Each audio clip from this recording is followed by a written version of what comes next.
Hello, friends.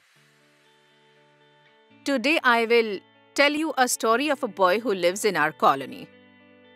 So, generally, kids step out and play in other colonies and societies with their friends and play games like cricket or badminton.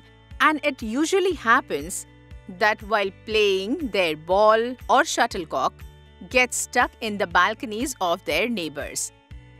This is what used to happen with the kids of our neighborhood.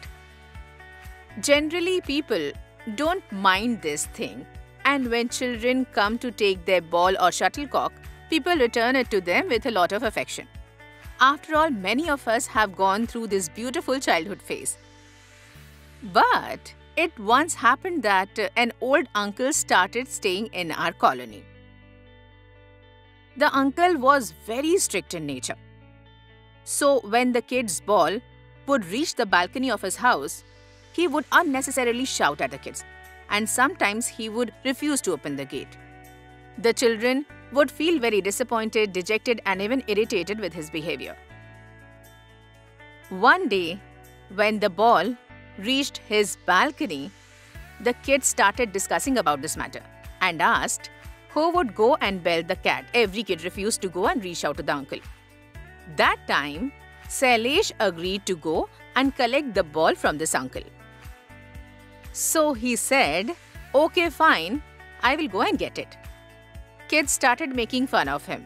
They thought, good, he will get reprimanded today. So they went and hid to see what will happen.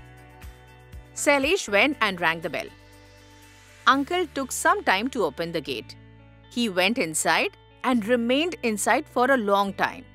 The kids continued to make fun of him, and they said, "Today this boy will realize, and don't be surprised if the uncle even slaps him for his behavior." After some time, Sailesh stepped out of uncle's house with a smile.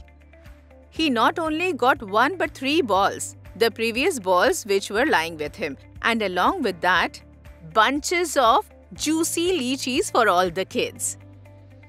The kids were shocked to see this. They said, "Oh my, how did this happen?" So Sailesh said, "That uncle is very sweet." "Is it? But he always scolds us and shoos us away." So he said, "It could be that his mood wasn't good during those times, or maybe he was tensed. But if we speak to him with respect and politeness, then even he will speak to us in a polite manner." Sailesh knew the skill of winning others' hearts. And he only had magic wand, only one secret sauce, which worked all the time. And that was his politeness, his polite nature. Friends, this is one such skill. If learnt the right way, then our relationships, be it with our teachers and principals, or our bosses and seniors, or even with any other person, will definitely improve with time. There comes a time when we experience a lot of irritation, anger, and frustration for small reasons, and we tend to get impolite with our parents, elders in the family, authority figures many a times. In such situations, not just our behavior or personality gets affected, but our relationships also get adversely affected. When we start valuing the behavior of utmost politeness, then we see that how polite behavior does have a positive impact on others.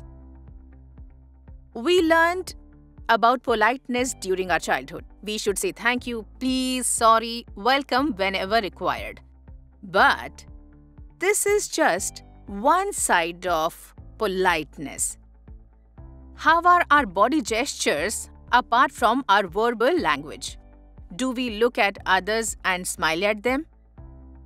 Is our body language soft instead of being rigid? Do we move forward to show our eagerness during group discussions and all rounds of interviews? Or do we sit back with a stiff body posture? Do we use appropriate hand gestures? Do we allow others to finish what they have to say? Do we give the required attention to others when they speak to us by keeping our mobile phones and other gadgets aside? In a similar manner, our body language, our body gestures, even our actions demonstrate our politeness on several occasions. If we are polite to others, then we can even politely disagree with others' opinions. Please remember that being polite does not mean that if we don't agree with what others say, then too we should agree to what they say. This is definitely not important. But can we learn to politely agree to disagree when such situations arise? Can we understand and accept that having a difference of opinion is a very normal and natural thing? But that does not mean that we need to speak up aggressively at all times. We can accept many things with a lot of ease through the right skill and say that we can surely have differences, but not differences of opinion at all times. Thank you.